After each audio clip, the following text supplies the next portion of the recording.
বাচ্চারা ঢ্যাঁড়স খেতে চাইছে না, এইভাবে একবার রেসিপিটা বানিয়ে দেখুন, আঙুল চেটে খাবে।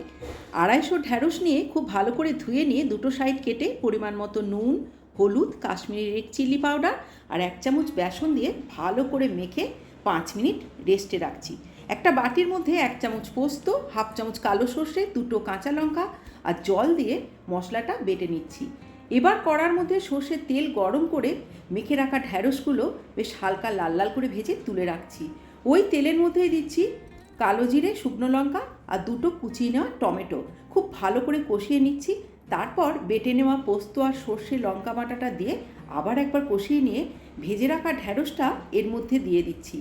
আর একটু নাড়াচাড়া করে নিয়ে পরিমাণ মতো নুন আর অল্প একটু জল দিয়ে একটু ঢেকে দিচ্ছি।